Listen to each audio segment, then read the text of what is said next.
हाँ जी। हमारा 10th class की केमिस्ट्री की सीरीज शुरू की थी हमने। और लास्ट क्लास में हमने केमिस्ट्री में एक पार्ट पढ़ा था जिसका नाम था अम्ल, सार एवं लवण।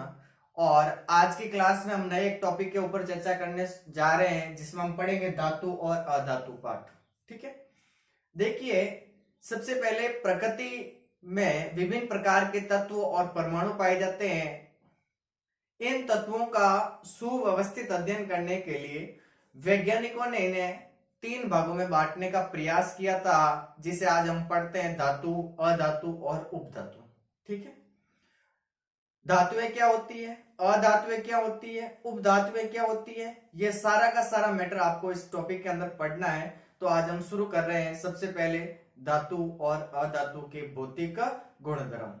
तो देखिए, सबसे पहले आपको 2-3 बातें सीधे सीधे याद रखनी है कि प्रकृति के अंदर विभिन्न प्रकार के जो तत्व और परमाणु हैं, इनमें से जो तत्व हैं, इन तत्वों का सुव्यवस्थित अध्ययन करने के लिए वैज्ञानिकों ने इसे 3 भागों में बांटा था। ठीक है, एक हम पढ़ते हैं धातु, जिसे आप मेटल कहते हैं, एक होता है अधातु और एक होता है उपधातु।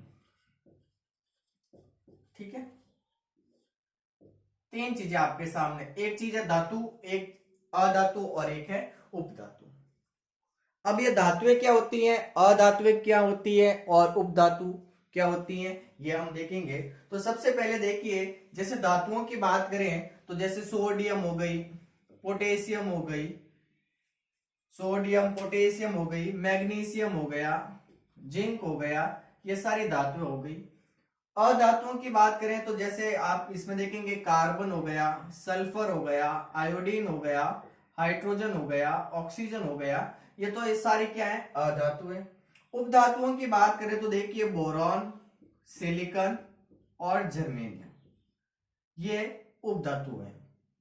ठीक है, अब हम सबसे पहले इस टॉपिक के अंदर पढ़ेंगे धातु और अधातु के भौतिक गुणधर्म। ठीक है, तो आइए शुरू करते हैं धातुओं के भौतिक गुणधर्म। सबसे पहले आप देखिए, जो धातु है, इन धातुओं के अंदर पहले गुणधर्म की बात करें तो इन धातुओं में धात्विक चमक पाई जाती है। देखिए, टॉपिक है धातुओं के भौतिक गुणधर्म।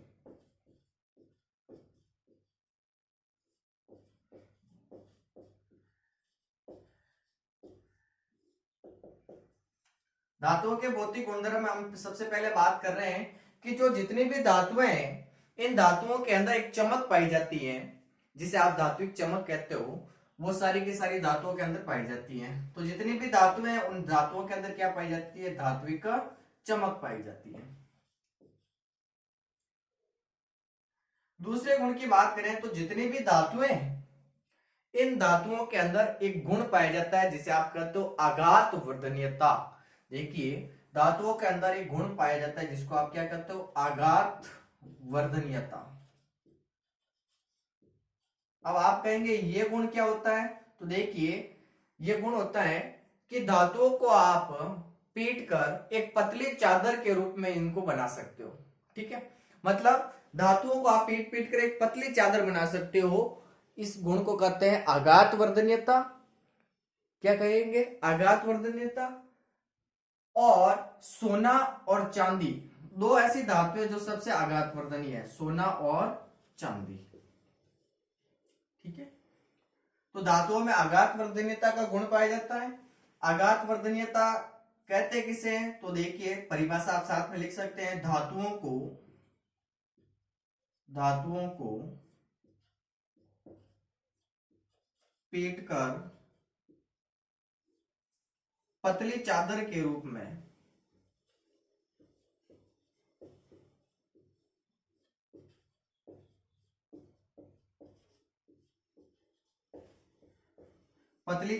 रूप में डाला जा सकता है।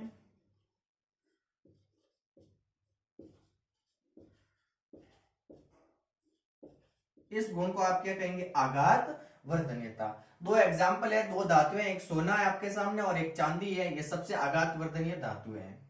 ठीक है, तीसरे गुण की बात करें हम तो धातुओं के अंदर तन्यता का गुण पाया जाता है। कौन सा गुण होता है? तन्यता। अब आप कहेंगे तन्यता क्या होती है, तो देखिए तीसरे गुणधर्म की बात करें तो धातुओं के अंदर तन्यता पाई जाती है। तन्यता का मतलब होता है कि धातुओं को आप खींचकर या उनको तान कर आप एक पतला तार बना सकते हो, इस गुण को कहा जाता है तन्यता। मतलब धातुओं के अंदर यह भी गुण होता है कि आप उनको खींच सकते हो और खींचकर उनके पतले तार भी बना सकते हो, तो यह गुण कहलाता है तन्यता। और सबसे तन्य धातु होती है सोना। कौन सी होती है? सोना। तो देखिए सबसे पहले तन्यता का गुण धातुओं में पाया जाता है। सबसे तन्य धातु कौन सी है? तो वो है सोना।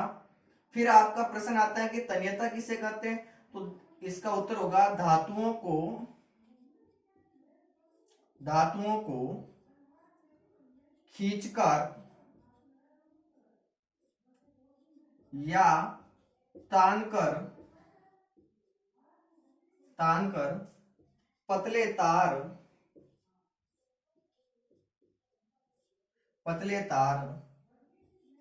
बनाए जा सकते हैं। इस गुण को आप क्या कहेंगे? तन्यता। और सबसे तन्य धातु कौन सी है? तो वो आपके सामने है सोना। ठीक है, तो ये 3 गुणधर्म हो गए धातुओं के भौतिक गुणधर्म में। सबसे पहले हमने देखा कि जितनी भी धातुएं हैं उन धातुओं के अंदर एक चमक पाई जाती है। तो धातुओं की विशेष गुणधर्म में पहले गुणधर्म की बात करेंगे, इनके अंदर एक चमक होती है। दूसरा, धातुओं के अंदर आघात वर्धनीयता का गुण पाया जाता है। अब आघात वर्धनीयता क्या होती है? तो धातुएं होती है, उन धातुओं को आप पीट कर एक पतली चादर बना सकते हो, इस गुण को कहा जाता है आघात वर्धनीयता। सोना और चांदी 2 ऐसी धातुएं हैं जो आघात वर्धनीयता दर्शाती है सबसे ज्यादा। तन्यता का गुण पाया जाता है धातुओं में। अब तन्यता क्या होती है? तो तन्यता का मतलब होता है कि धातुओं को आप खींचकर या उनको तानकर आप उनके पतले तार बना सकते हो, इस गुण को आप कहेंगे तन्यता। और सबसे तन्य धातु होती है आपके सामने सोना। ठीक है, अब मैं इतना रफ करना चाहूंगा और आगे बात करना चाहूंगा नेक्स्ट पॉइंट की। तो देखिए यहां तक आपने लिख लिया होगा। चौथे गुणधर्म की बात करें तो धातुएं जितनी भी है वो सारी की सारी धातुएं कठोर होती है। कैसी होती है? कठोर होती है। नेक्स्ट गुणधर्म की बात करेंगे कि जो धातुएं हैं ये धातुएं उष्मा की कैसी होती है। फिर हम देखेंगे धातुएं विद्युत की कैसी होती है। फिर हम बात करेंगे धातुओं के गलनांक और अंतिम बिंदु के ऊपर चर्चा करेंगे धातुओं के अंदर ध्वनिक या सोनोरस का गुण पाया जाता है, वो क्या होता है। ठीक है, तो 3 गुणधर्म की हमने बात कर ली थी। चौथे गुणधर्म की बात करेंगे तो धातुएं जितनी भी है वो सारी की सारी धातुएं कैसी होती है? कठोर होती है। ठीक है, कठोर होती है। 5वें गुणधर्म की बात करें तो जितनी भी धातुएं वो सारी की सारी धातुएं उष्मा की सुचालक होती है। वेरी वेरी इंपॉर्टेंट, याद रखिए धातुएं उष्मा की कैसी होती हैं? सुचालक होती हैं।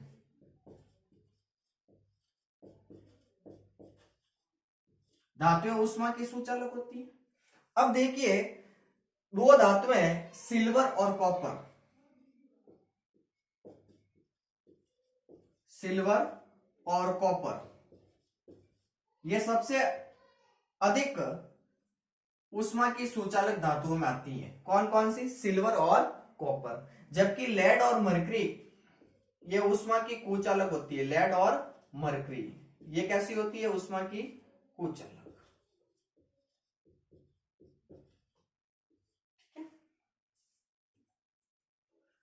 याद रखिए कि जितनी भी धातुएं वो सारी की सारी धातुएं उष्मा की सुचालक होगी।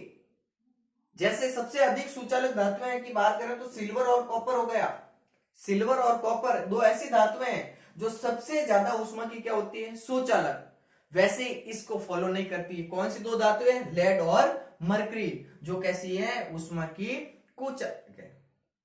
ठीक है, इसके बाद में हम बात करेंगे छठे गुणधर्म की। तो जितनी भी धातुएं ये विद्युत की कैसी होती हैं? तो विद्युत की भी होती है भाई साहब ये सुचालक। कैसी होती हैं? सुचालक। धातुएं विद्युत की कैसी होती है भाई? सुचालक होती है।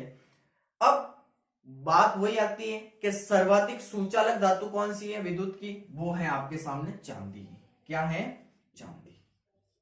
सिल्वर ये सबसे सर्वाधिक सुचालक धातु है विद्युत की। ठीक है, फिर हम बात करना चाहेंगे सातवें गुणधर्म की, तो जितनी भी धातुएं हैं, इन धातुओं का जो गलनांक है वो हमेशा उच्च होता है। क्या होता है? उच्च होता है।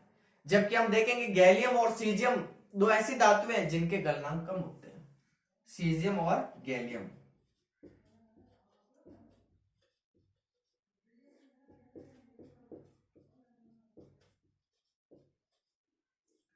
ये दो ऐसी धातुएं हैं जिनके गलनांक बहुत कम होते हैं।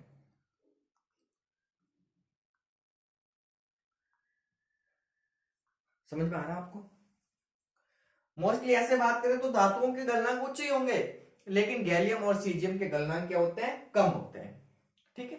नेक्स्ट गुणधर्म की हम बात करना चाहेंगे कि धातुओं के अंदर ध्वनिक या सोनोरस का गुण पाया जाता है। ध्वनिक या सोनोरस का गुण पाया जाता है। अब ये गुण क्या होता है? तो देखिए, धातुएं वो कठोर सतह से टकराए, जैसे किसी भी आप धातु को आप फेंको दीवार के ऊपर तो उनसे आवाज निकलती है। इस गुण को आप क्या करते हो? ध्वनिक या सोनोरस। तो धातुएं कठोर सतह से टकरा कर क्या उत्पन्न करती है? आवाज उत्पन्न करती है। धातुएं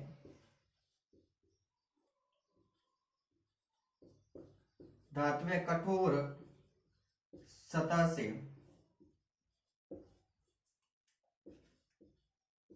टकराकर ध्वनि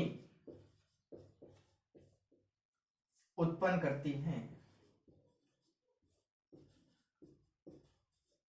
इस गुण को आप क्या कहेंगे? सोनोरस। क्या कहेंगे? सोनोरस। तो ये हो गए धातुओं के भौतिक गुणधर्म। ठीक है। कौन कौन से भौतिक गुणधर्म हमने पढ़े? तो देखिए, सबसे पहले हमने पढ़ा कि जो धातुएं हैं, इन धातुओं के अंदर एक धात्विक चमक मिलती है आपके सामने। फिर हमने दूसरा देखा कि धातुओं के अंदर आघात वर्धनीयता का गुण पाया जाता है। अब आघात वर्धनीयता क्या है? तो धातुओं को आप पीट कर एक पतली चादर के रूप में डाल सकते हो, इस गुण को कहेंगे आघात वर्धनीयता। सोना और चांदी दो सबसे अधिक आघात वर्धनीय धातु हैं। एग्जाम्पल आपको विशेष याद रखने हैं। फिर हमने तीसरे गुणधर्म में देखा कि धातुओं के अंदर तन्यता का गुण पाया जाता है। अब तन्यता क्या होती है? तो धातुओं के अंदर एक गुण होता है कि आप उनको खींच कर या तान कर उनके पतले पतले तार बना सकते हो। इस गुण को आप कहेंगे तन्यता।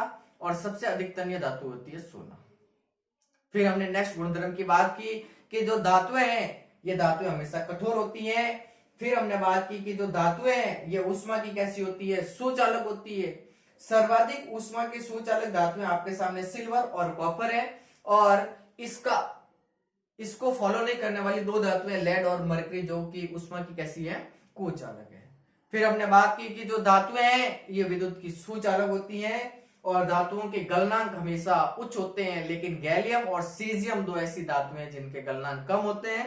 फिर हमने लास्ट गुणधर्म की बात की कि धातुओं के अंदर ध्वनिक या सोनोरस का गुण पाया जाता है। और ध्वनिक या सोनोरस क्या होता है कि धातुएं हमेशा किसी कठोर सतह से टकराती हैं तो आवाज उत्पन्न करती है। इस गुण को आप कहेंगे ध्वनिक या सोनोरस। ठीक है। तो यहां पर होते हैं आपके धातुओं के भौतिक गुणधर्म समाप्त। अब हम देखेंगे अधातुओं के भौतिक गुणधर्म कौन कौन से होते हैं। तो देखिए, अगर आपको धातुओं के भौतिक गुणधर्म इजीली याद हैं तो आप अधातुओं के भौतिक गुणधर्म इजीली लिख सकते हो।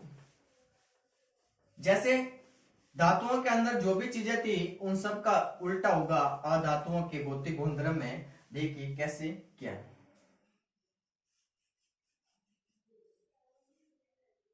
देखिए, सबसे पहले अब हम हेडिंग लगाएंगे अधातुओं के भौतिक गुणधर्म। ठीक है। सेम पॉइंट वही है। सबसे पहले हमने देखा कि धातुओं के अंदर एक धात्विक चमक थी, मतलब धातुएं चमकदार होती है, लेकिन अधातुएं चमकदार नहीं होती है। जितने भी अधातुएं हैं वो चमकदार नहीं होती है। पहले गुणधर्म जस्ट उसका उल्टा हो गया, अधातुएं चमकदार नहीं होती है। दूसरे गुणधर्म की बात करें तो धातुओं के अंदर आघात वर्धनीयता थी, लेकिन अधातुओं के अंदर आघात वर्धनीयता का गुण भी नहीं पाया जाता है। आघात वर्धनीयता, इस आघात वर्धनीयता का गुण अधातुओं के अंदर नहीं मिलता है। फिर हमने देखा कि धातुओं के अंदर तन्यता का गुण था, लेकिन अधातुओं के अंदर तन्यता का गुण भी नहीं होता है। फिर हमने देखा कि धातुएं हमेशा कठोर होती है, लेकिन अधातुएं हमेशा कठोर भी नहीं होती है। लेकिन हम बात करेंगे कि जो देखिए धातु है ये कठोर नहीं होती है। फिर हम बात करेंगे धातुओं की अंदर ऊष्मा की कैसी थी, धातुएं सुचालक थी, लेकिन अधातुएं ऊष्मा की कैसी होती हैं, कुचालक। ऊष्मा की कैसी होती हैं, कुचालक।